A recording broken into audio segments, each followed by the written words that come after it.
এই দেখো গিন্নি, আমি একটা তোমার প্রশ্ন করব। তুমি যদি প্রশ্নটার উত্তর দিতে পারো, মানে আমি কার কি বলেছি জানি না, তুমি তো আমার গিন্নি, মানে তোমাকে আমি সত্যি কথা বলছি, একদম মিথ্যে কথা নয়, পুরো ডিটেলস সত্যি কথা, মানে তুমি বিশ্বাস করবে না, এতটা সত্যি কথা বলবো।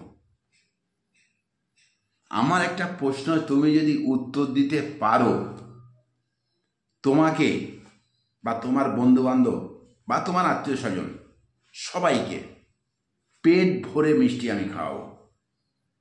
পয়সা আমি না দিতে পারলেও তুমি দেবে, আমি একদম কথা দিচ্ছি। কি হলো, বলবো তাহলে? তবে হ্যাঁ, যদি না তুমি পারো আমার প্রশ্নের উত্তর দিতে, তাহলে কি হবে? আমি যেটা বললাম একদম শিওর। তবে কেউ যদি কোনো বন্ধুবান্ধব, তুমি ছাড়া আমার কেউ যদি বন্ধুবান্ধব, আমি তাকে জিজ্ঞাসা করব, আমার প্রশ্ন আমার বন্ধুবান্ধব যদি উত্তর দিতে পারে, আমি তাদেরও প্রত্যেকেরও, ওরা যা খেতে চাইবে আমি তাদেরকে পেট ভরে খাওয়াবো, পয়সা ওরা দেবে। একদম, আমি বলছি, কথা দিচ্ছি পুরো।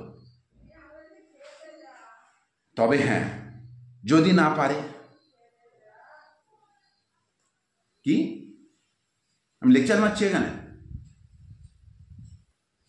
তুমি না সত্যি মাঝে মাঝে এক একটা কথা বলো না, পুরো পেট মুখ গরম হয়ে যাওয়ার কথা। মানে আমি একটা লেকচার মারছি, এটা তোমাকে শেখাচ্ছি। মানে কেউ যদি শিখতে চায় শেখাবো না? তুমি যদি আজকে না শেখো আর জানো না, তাহলে শেখাতে হবে। তুমি তো যখন বাপের বাড়ি থেকে আসো, তুমি তো অনেক কিছু জানতে না, বা আমিও জানতাম না, আমি অন্য লোকের কাছ থেকে শিখেছি।